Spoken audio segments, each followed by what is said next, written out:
현재 여기서 그 농작물에 대한 작물에 대한 정식한 것부터 시작을 해서 심은 거를 지금 확인하는 걸 다 식별로 해서 사람이 직접 조사를 했던 거를 이제는 바뀌어서 드론으로 지금 이 부분을 촬영을 합니다. 그래서 두 가지 방법이 있는데, 한 가지는 RGB로 찍는 부분이 있고요. RGB 같은 경우에는 처음에 정식에 심었을 때는 구분이 안 되거든요. 마늘과 양파가 구분이 안 되고 있고요. 그리고 이게 이제 어느 정도 자라쓰고 난 다음에는 지금도 보시는 것 같이 진한 부분들은 지금 양파고, 저기 약간 그린색 나온 거는 마늘입니다. 그래서 그런 것들을 지금 현재는 반삭율, 멀티스펙트럴의 반사율을 가지고 이 부분에 대해서 지금 구분을 하는 걸 좀 시도를 하고 있고요.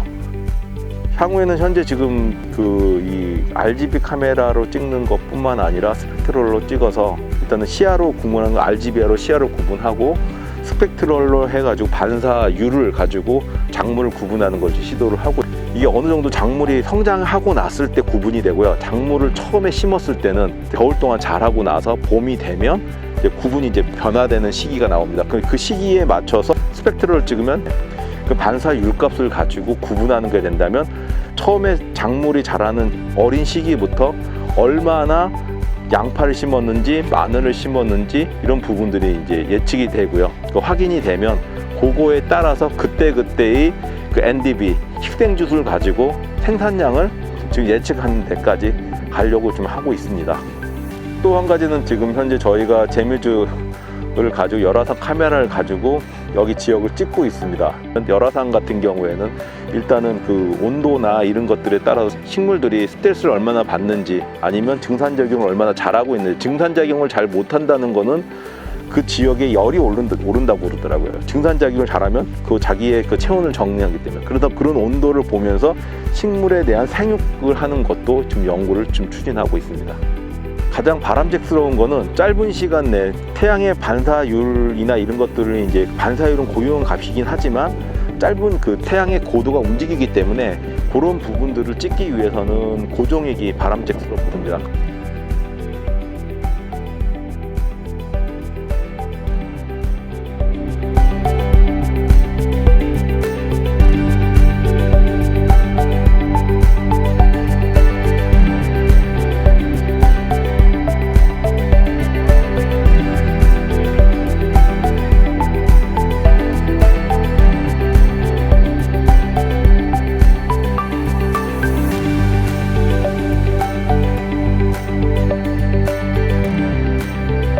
결국에는 이제 정밀농업 쪽으로 가서 의미 있는 결과를 내려면 이 분광 영상이나 그 외에 더 나아가서는 뭐 초분광까지 해서 그런 렌즈의 특성을 반영한 결과물들이 나와야 되지 않을까라는 걸 고민하고 있고요. 야드 농업 자체가 넓고 또 분광 영상이라는 게 또 빛의 반사의 율에 따라 틀리잖아요.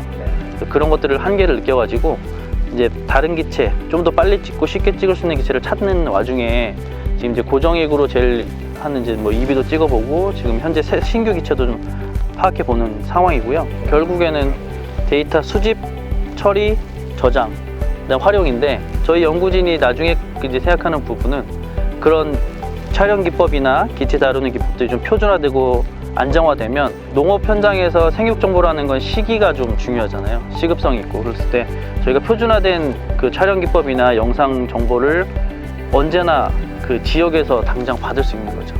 그럼 각 지역 본부가 또는 지사가 기체를 보유하고 있다가 어떤 뭐 작물에 뭐 작황이 필요하다, 그럼 와서 쉽게 던지고 쉽게 날리고 쉽게 영상을 획득해서 공유할 수 있는 그런 것들이 나중에 되면 좋죠. 데이터를 분광 정보든 어떤 적외선 정보를 얻은 이후에 네. 표준화를 하려면 네. 어떤 표준화한 이후에 어떤 액션, 네. 스카우팅이죠. 현장에 가서 네네. 비료를 뿌린다든지 그런 부분까지도 염두에 두고 계시나요? 아예 그것도 고려하고 있고요. 그런 것들은 이제 농업 사이트에서는 그거를 관리 맵이라고 하더라고요. 현황 맵과 관리 맵인데, 지금까지 분광 정보를 얻는 건 현황을 파악하는 현황 맵이고요. 방금 말씀하신 비료나 농약 살포는 이제 그 관리를 하기 위한 맵이라 그래요. 그래서 현황 정보를 바탕으로 어느 지역이 병충해가 있다, 그러면 이걸 가지고 어떤 뭐 알고리즘이나 어떤 수식을 가지고 어느 정도 비료가 필요하다, 어느 정도 농약이 필요하다가 나오면, 또 그거는 이제 관리 맵을 만들어서 이 지역에는 어떤 드론으로 얼마큼 살포해야 된다라는 연구들을 각자 또 하고 있어요. 데이터 수집, 처리, 그다음에 솔루션, 그다음에 BM까지 가는 게 하나 이렇게 생기면 뭐 재난재해라든가 시설물 관리라든가 이 드론을 활용해서 영상을 분석해서 의미 있는 결과를 내는 거에 다양한 분야가 있을 것 같아요.